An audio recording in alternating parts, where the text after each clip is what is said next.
My name is Lízia Branco, and I'm a 24 years old Portuguese PhD student, currently doing research in KIT.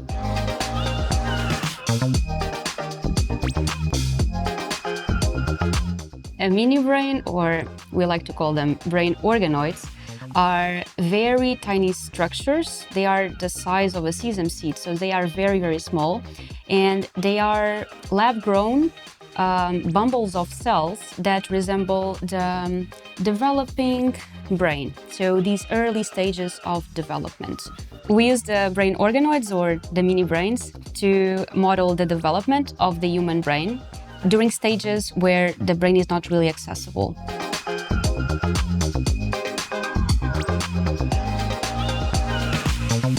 No, mini brains are not really able to think, to imagine, to dream, because they are not complex enough. There are some parts of the brain, of our brains, that the brain organoids don't have.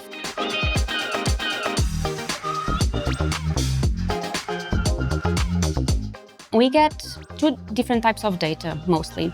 We get images. These are basically photographs, special photographs from the mini brains. We have different types of images that we can take, but in all cases, it's with special devices called microscopes that let us zoom in very close to the organoids.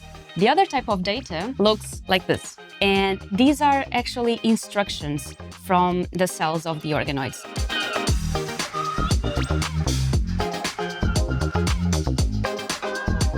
Brains can get sick in a variety of different ways. These are just 4 examples of these different ways a brain can get sick. For example, from viral or bacterial infections. The other way is, for example, if you hit your head, you have an accident, and then your brain gets injured.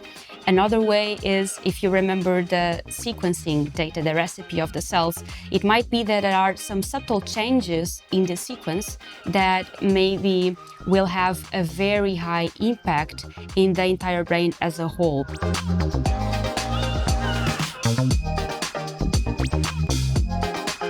It's important to have a basal understanding of the different stages that the brain goes through before it's fully formed, so that we can also understand what are the things that might go wrong and what are the effect of those things in a fully formed brain. And a brain organoid let us do that.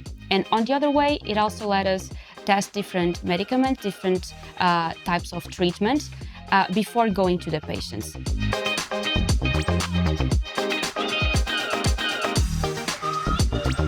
Yes, I'm actually very excited about analyzing data and about transferring something that is initially very difficult to understand, for example, the sequencing data, to something that is visually understandable and that actually makes sense.